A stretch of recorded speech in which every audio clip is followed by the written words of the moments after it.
You keep on saying that we have to protect our democracy, and yet, you're slandering college protesters. You are calling them anti-Semitic, and you're warning us that Trump is actually the biggest threat, and we just have to focus on this. And now that it's happened, there's no fight left. Now there's a lot of mainstream news outlets who are like obviously continuing to have their, little Trump surrogates on, or they're saying like Mika and Joe Scarborough, we're going to go meet with Trump, or we can meet him in the middle. And you even have politicians. I think today is an interesting day, Adam, because all the normies were getting mad. The normies are like, what the fuck are the Democrats doing? Like loyal, like social media, like we're like, all right, what's the plan? And so it's like there was a bit of a breaking point where it's like Medicaid. I mean, again, what Trump is obviously doing is he's the velociraptor testing the fence. He's seeing what he can get away with. He's pushing the limits, which again is so foreign to like Democrats that they're like, wait, you can do that? Because what's the downside? If he tries to do some dictatorial power grab and the court overrules it, he just goes, oops, okay, moving on. Like there's not really any downside to just trying it, because the 1 in 10 chance that it's sustained by the courts or by Congress, he now has a new dictatorial power. And so it's obviously a strategy of discombobulation. It's meant to kind of throw off opposition to his cabinet picks, because now they have to put out all these other fires.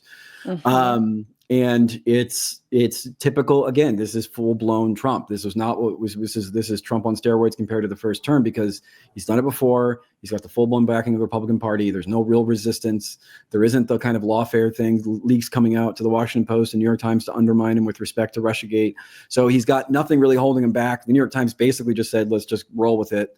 And for their editorial board, whether it was immigration or these, whatever minority. Well, and he's got the tech oligarchy is sort of definitely more tech cohesive. Oligarchy. Yeah. That doesn't help, since again, the major platforms, Facebook, Twitter, are all run by allies of his now.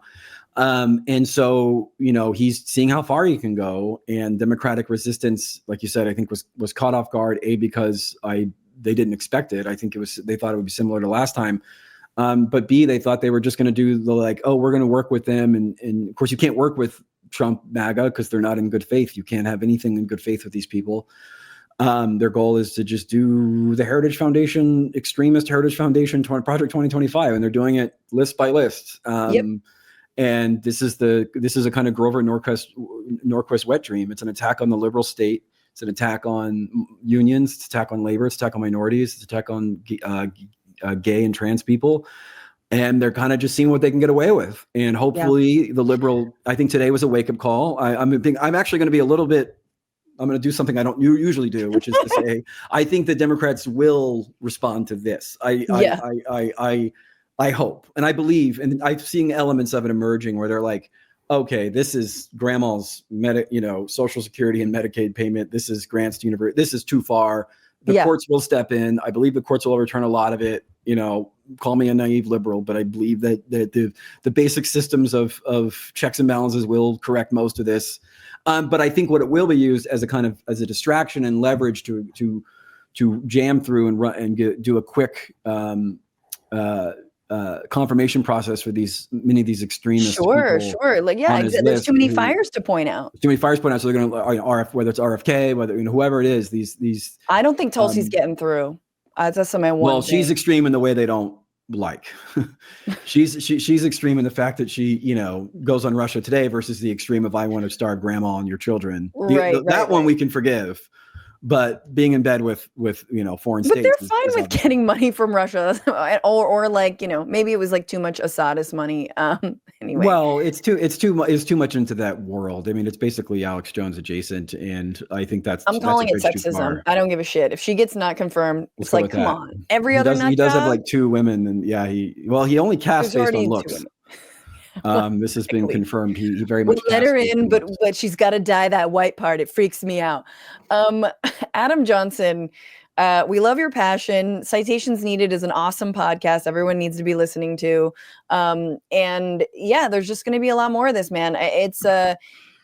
This is a moment I think that's also really just like, I feel like in terms of the preemptiveness, like the last, this whole, like, what is it, 3-4 months, we've been hearing nothing but I'm willing to work with Trump. Oh, Trump might be this, Trump might be that. And it's like, maybe the biggest question mark I might grant you could be on the Middle East, but like all this other shit, he literally has the playbook for. It's right here, and now it's happening. The idea that you're going to work with him or you're going to find common ground, it's like this motherfucker is not trying to cut the same areas of government you want to cut. I think I think many people within Democratic elite institutions and media thought that Trump could be instrumentalized to attack mutual enemies, whether it's migrants, trans people, Gaza protesters, that there was a sense that they will meet him in the middle with these things. And frankly, a lot of the like anti-woke backlash. I mean, the Atlantic magazine set, New York Times set, has hated that shit for years. There's a reaction. There's an elite backlash to George Floyd, to Me Too. And they thought, well, we don't like his tactics and he goes too far and he's vulgar, but maybe Trump can put these fuckers back in their place.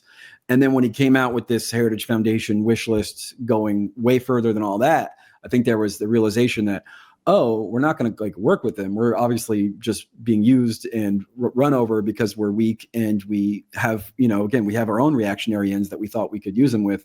But now he's going after some sacred cows that have actively outraged. I mean, the phones are off the hook this week from your core constituents, from teachers unions, from postal workers unions, to academics, to grant making, to every single governor saying, "Where the fuck's my money?" And I think everybody knows that this is a negotiation tactic. Again, Trump comes from the like strong arm 80s coke fueled he's tweeting videos of himself. Negotiation. He's tweeting or photos of himself, like AI images that make him look like a mob boss with like FAFO, which I didn't realize was the fuck around and find out abbreviation, which is so corny. No, it's the new right wing. Well, anytime there's a picture of a dead toddler in Palestine, you get 10 people tweeting that because they're also cool and savvy.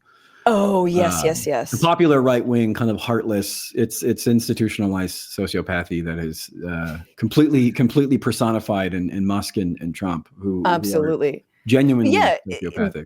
They're testing what they can get away with. And it's like, again, we keep moving the goalposts. I mean, not the goalposts, the front lines. The front lines keep moving farther and farther into like our territory. Well, this is what heritage is. I mean, this is what these guys do. This, you ever notice that every Supreme Court case that comes up, it's never like Supreme Court debates whether or not we should give people free, give kids free school lunches. It's always like Supreme Court debates this settled right that was established in 1815. And you're like, wait, why are we fighting over this? Because it's so cheap for these oligarchs, the Koch brothers, the Scafee family, all these. They just throw their couch cushion money at these dead-eyed psychopathic right-wing think tanks to just constantly be attacking established rights. Because when you're doing that, A, you may get lucky and peel back, say, like Dobbs. Or B, you're everyone's spending all their energy reasserting established rights, liberal established rights.